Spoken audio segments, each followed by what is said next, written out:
Hello and welcome back to the channel. My name is Nicholas, and today we're going to be doing a little bit of a walk around with a little bit of history thrown in of this CT800 and go for a drive and maybe get like a little bit of a ride along video type thing. So let's get going with that. Alright, so if you don't want to watch the talking and all that and the history of this truck and everything basically that I've had to do to get this truck running from its previous shape, feel free to go down to the time bar on YouTube and click the chapter that you want to skip to. So this is a 1970 Dodge C800, and it was originally a tanker truck, which means it was an N80. That's what it was classified from Chrysler, as an N80. It did have a factory Chrysler tank on the back of it, and had a slant 6 water pump that had huge like housings that covered the slant 6 water pump, and I'll throw some pictures up here on this. So this is a CT because it is a tandem axle. If that's just kind of the rule of thumb on that. Sometimes you'll see people just say C800, but that is the general, that's the basic description of it, is a C800. So just don't get too confused by that. But the reason that these trucks are special and why they have a history behind them is they're known as Swing-Out-Fender trucks. These doors open, giving you better access to the motor. Now this motor is a industrial 413. Might need to open that top hatch so you get a better picture of it, but it does have a governed 2-barrel carb on it right now, and the distributor is also governed. Now to open the top cover, there's 2 spring clips on basically on each side, and you got a hood latch. Just give her a good push up, and that will give you top access to the motor. So you have access to your radiator cap and the hoses up here. The front end is only supported by these bars up here, and then there's a single hinge point down at the bottom. Now your batteries, well, if you had a gas truck, your batteries are mounted here, and you can see at some point there was some leaky battery acid. Had a little bit of a spurting incident, but this battery is not original. It's obviously an Optima, it's not ancient, but they all use 12-volt batteries for the gas motors, and then your diesel trucks use 4 6-volt batteries. This truck does have air brakes. This is the air compressor, and it is a single circuit air brake system, so it's not like a dual circuit with being plumbed on all crazy ways and everything. But like I said, this is an industrial 413. It does have timing gears, not a timing chain, and the heads are a little bit different from the standard big block Mopar heads. If you want more information on the industrial 413s and the Motorhome 440s, I would recommend you go to Uncle Tony's Garage on YouTube, and he has a couple really good in-depth videos that explain the differences. Alright, moving on to the wheels and tires. These are 5-spoke Daytons, so they're 20-inch tubes and 22.5 normal truck tires. And these have been converted to tubeless. These back here have not yet. They will be getting converted at some point. Now, these are 8R20s, I believe, tube type, and that's very small for this size truck, and I believe it was because of the bed that was on it was sitting too low, and because this is a walking beam suspension back here, the wheels can move up, and I believe they may have been striking the bed because there were some cutouts for the wheels. So it does have a 5th wheel on it. Added all that, so it's able to pull 5th wheel trailers, specifically mine, but This walking beam suspension is actually in pretty good shape, and nothing really seems out of whack right now. I'm sure the bushings could probably be replaced because of dry rot, but everything looks in decent shape. It does have a 2-speed rear axle with a 5-speed transmission. These are not the factory tanks. The factory tanks were all mounted underneath the cab, and it is very difficult to source tanks of that size. So we put on some just modern aluminum tanks from a Volvo, whatever, and that allows us to get aluminum tanks and more volume. Now here's something that I'll be doing a video on at some point. So some of you may know that this is original diamond plate, not today's stuff. This, we think of diamond plate as this is embossed. This is true diamond plate, and you could get it in different sizings. Chrysler used this stuff everywhere. So these are Snyder tanks, and from the factory they would weld this diamond plate to the outside of the tank, I guess for style or whatever reason. But one main issue is it's a steel tank, and if it sits for a long time, scale and rust will build up in the top of it, and believe me, that will give you a lot of pain and trouble. So I'll be doing a video on taking the tanks off and stripping all that rust out and then sealing them so that I never have any issues and I don't have to use any rust protectants or anything inside the gas. So for now, just have an auxiliary tank plumbed in. It does have an electric fuel pump because of the size of this tank. You could get this truck with a 18-gallon tank and a 25 or 22-gallon tank, but this is a 60, so the tube drops way down in here. All right, now we're gonna look at the interior. So I will be doing a video on these locks. As you can see, this is a little bit, yikes. So these locks are very hard to come by, and so are the stars. What happens is these stars wear down because this is a steel striker.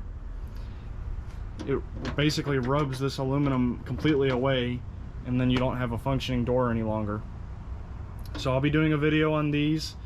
I need to fix this guy, and then I also have to fix the previous owner and their whole mess with cutting out the door. So that's cool. Obviously the door panels are not in the truck right now. Still fixing those. But this is the interior. It is very simple. And no, this tripod mount is not factory. So as you can see here, it has air brake pedals. It does have a hydraulic clutch. And all the lights are working.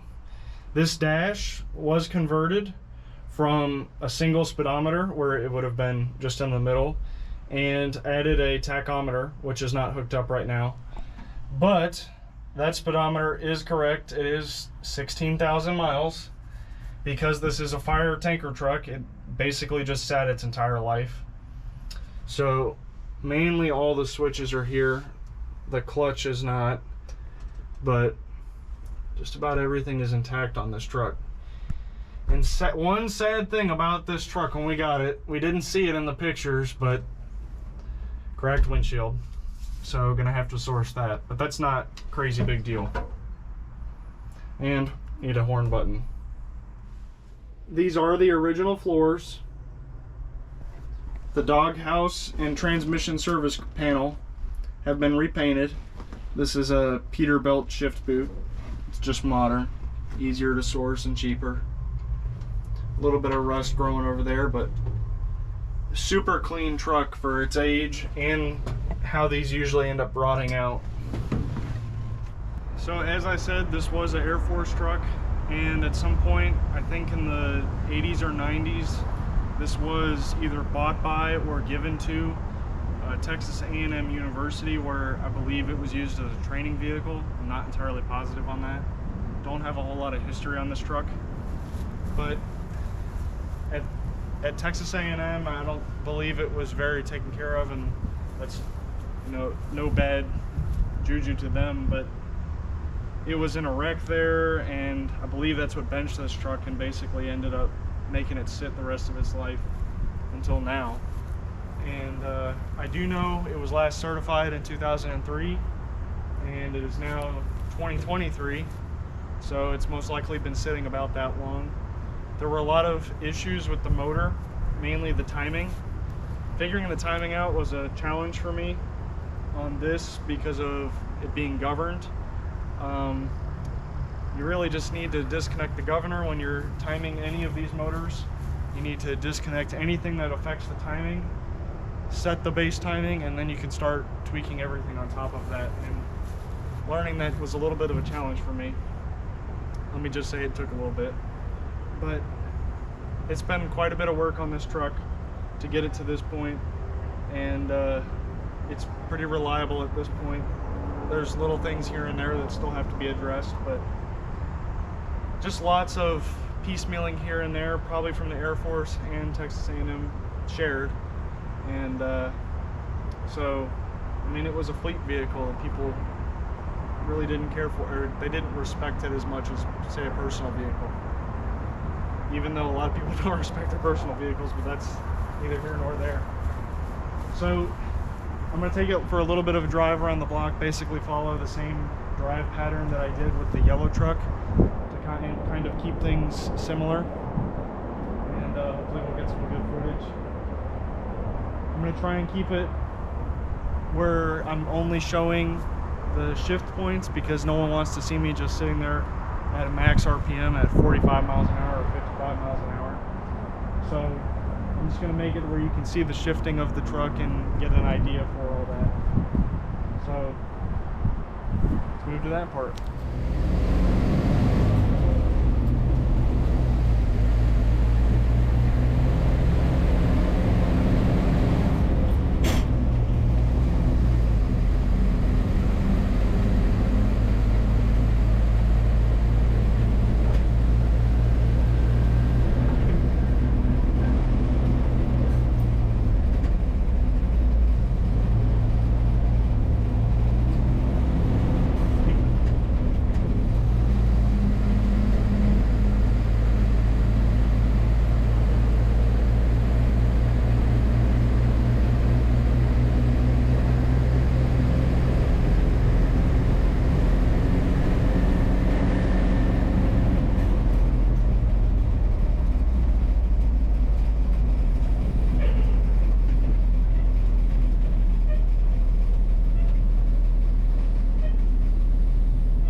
hope you enjoyed the video. I hope you enjoyed me tooling around in the truck, missing fifth gear every time. But if you want to see more of this content, let me know down in the comments and hit that like button. I'll be posting more about this truck here and there, because there's always stuff that I have to do on these trucks. FYI, I didn't mention it earlier, I will be converting those tires to 11R 22.5s, and they're just old, and I'm not going to spend the money right now on that yet. I'm not dailying the truck or anything like that, especially with this gas mileage. I'm definitely not going to be dailying this truck, but it's a cool truck nonetheless, and yeah, if you want to see more of it, let me know. But as always, like, comment, subscribe, and I will see you in the next video. Most likely going to be on the L1000's grill, and get back on some more of the Imperial, and I got some other stuff planned for the D500. So, I'll have a blessed one.